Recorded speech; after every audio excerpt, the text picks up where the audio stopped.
Moving. Some people enjoy it, some people dread it. It's the Real Estate Show.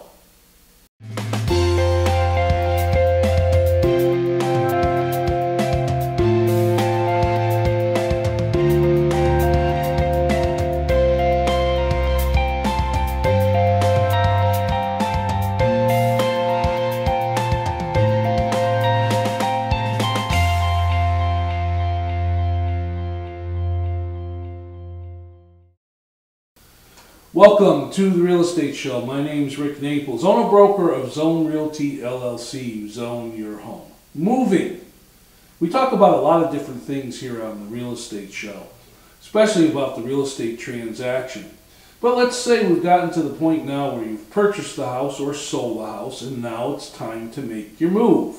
How do you go about it? What do you plan? What are some shortcuts? There's a lot of different things to consider, and quite a lot of things that get involved when it comes to the move. Some people like moving. It's a new adventure. It's something exciting to do. Other people just absolutely dread it. If you've been in your house, let's say, for more than 3 years, you know the type of accumulation of stuff that you seem to gather. You get stuff upon more stuff and things in every single nook and cranny there is throughout the house.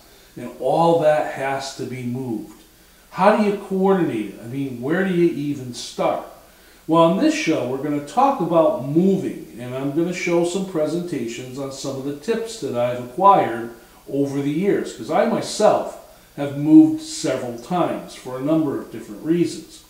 Now, when you're looking at moving, one of the biggest tips that I can give you is to sit down and think about how you're going to coordinate everything that you need to move in the house. Now, this can start very simply with how you're going to move. Are you planning to move everything yourself? Are you going to hire professional movers? Are you going to enlist the help of friends and family? What size truck do you need if you're going to do it yourself? I mean, how many rooms? What fits in what size truck? And so on and so forth. You're also going to need to take the time to sit down and try to figure out whom you're going to need to notify that you've moved. You know, it's not just an address change. You've got magazine subscriptions. You have doctor's appointments. You have, school systems, if that's the case. All kinds of different things that are going to change or may not when you're going to make your move. So you need to make a list so that you can make sure that you notify everybody promptly once you've started to move things out or start to move. Now, a lot of the things that I've found on the internet talking about moving, seems they all agree, don't procrastinate. In other words, don't wait until the last minute. If you're a seller and you're putting your house on the market, as soon as you put that house on the market, folks, start packing away things. You know, it's much easier to show a home when there's not a lot of stuff in it. Now, I know sometimes this becomes a big chore and you don't know whether or not the house is going to sell. But the sooner you get started, the better. One of the pieces of advice I've given my sellers is to just start removing all the little small decorations, the knickknacks, things along those sorts. And open up areas, reduce the amount of clutter that you have in the house.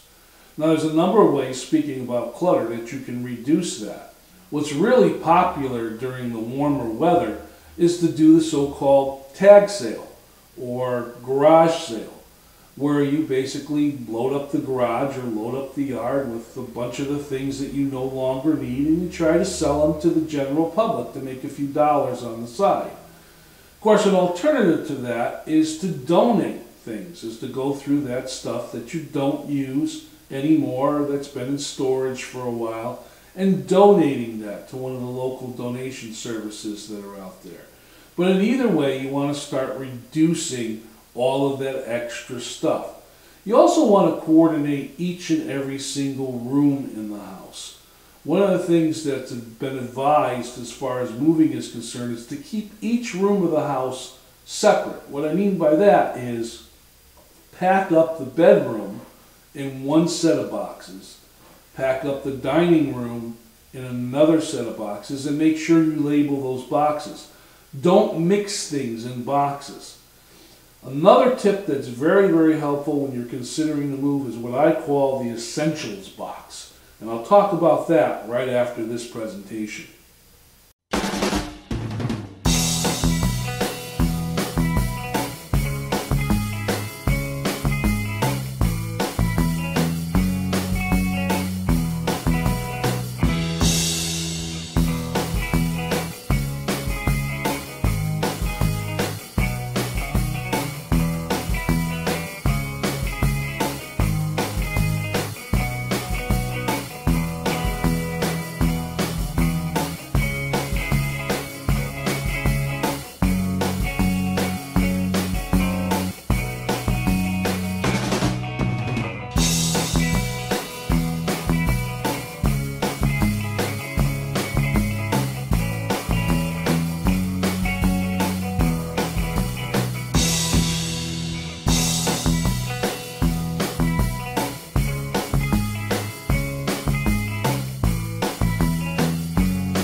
I'm talking about moving here on the real estate show, and I just mentioned something called the essentials box. How many of you have moved in the past and you go to try to find something, you can't find it, you don't remember what box you put it in?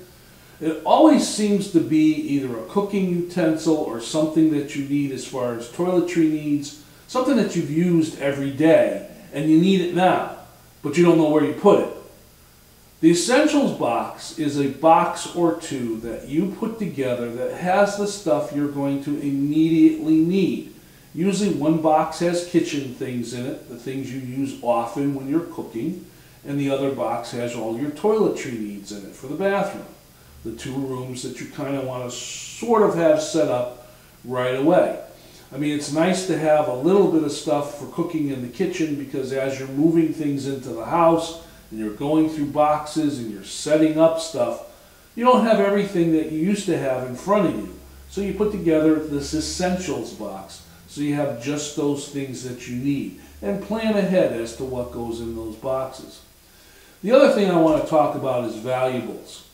Now, if you hire professional movers, that's great, but perhaps you want to take your most valuable items and pack those in such a way that you're going to transport them yourself.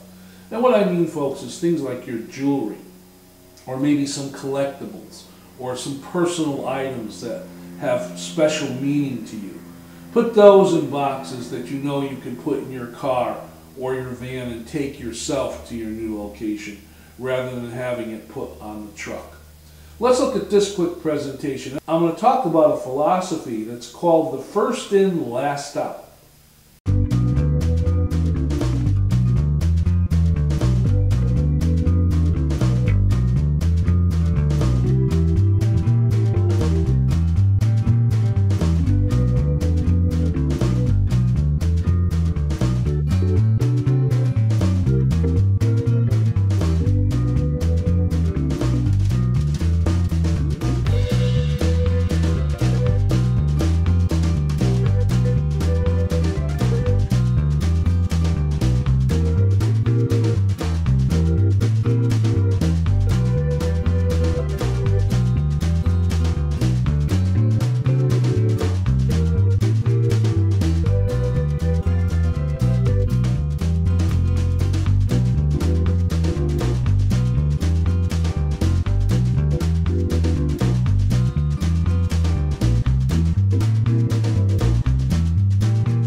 So I mentioned before that presentation the idea of first in, last out. Well, it's a real simple concept. Basically, when you're loading your car or you're loading the van or professional loaders are putting things into the truck, you're putting into the truck first those things you're going to need to take off of the truck last.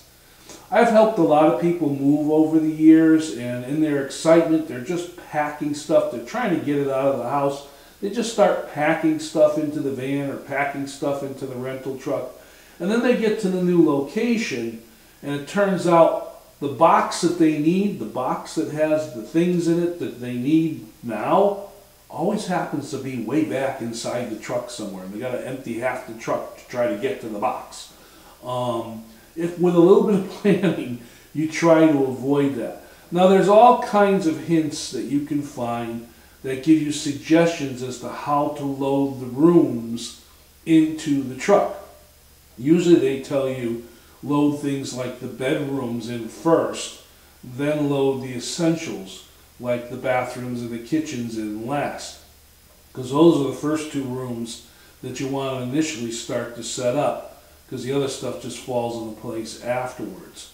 But again, you want to put onto the moving van or into your truck or whatever you're doing, put in there first the things that you would need to get out last, and put in there last the things that you think you're going to need first.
wanted to talk a little bit about packing when you're moving. Now, you're going to probably go out and get some moving boxes, or maybe you have boxes or bags or whatever you're going to be putting things into. And you want to try and maximize how you're packing those. In other words, put the most in the space that you have to work with. The reason why you want to do this is that's because it's going to take less space when you put it on a van or a truck. One of the hints that I learned over the years is to try to buy moving boxes that are roughly all the same size, because they stack so much easier into a van. Sometimes though, when you buy boxes all the same size, you have those oddball items, so you can't really fill the box all the way up. You may have a couple of oddball size items in a box and a lot of dead space. You want to fill in that space with some kind of filler, because what you don't want to happen is have a box crush down and damage whatever you've put into it. Some people will use packing paper, some people go out and they get the bubble wrap and they use that. The packing peanuts, that's another thing I've seen people buy bags up to just fill those voids or so that are in the boxes to make it a solid unit, so that when they're stacking it, it doesn't collapse. Another technique is the oddball stuff, to buy or get packaging that matches that. Very popular in moving nowadays is to purchase what's called a wardrobe cabinet. These are boxes that are made especially for hanging your clothes and your coats and things like that in, so that you're not folding them up and possibly wrinkling them as you're trying to move them. So that might be something you might want to work at. If you have any animals, you want to take care of their specific needs too. Last time I moved, I put together a special box and I labeled it Bella. Bella is my cat. Some of you have met her here on the Real Estate Show. And all that went in that box was what my cat needed. Her food, her water bowl, the cat litter, things along those sorts. It was a little box that was all her stuff. So I knew where that stuff was and how to set her up when we got to our new location. And you may want to do the same thing depending on what kind of pet you have. Again, keeping in mind that you want to put on the truck last those things you want to pull off first. Let's take a quick break and look at this presentation. I'll be back with what I call the real estate mailbag.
On this real estate mailbag, I want to talk about supplies. What do you need in supplies when you're looking to move? Well, depends on what you have to move. You know, if you're living in an efficiency apartment and you're moving to a one-bedroom, you probably don't have a lot to move because you're going to a bigger space. So as you live in that space, you'll probably get more things to fill that space. But if you're moving a whole house, it's a whole different ballgame, folks, as far as how you're going to plan and what you're going to need for supplies. You want to figure how many boxes you're going to need or how many different types of wraps you're going to need for each room. And if you do it individually rather than trying to think of the whole thing, you won't get yourself so overwhelmed. My name is Rick Naples, and this has been The Real Estate Show. Thank you very much for watching. See you next time.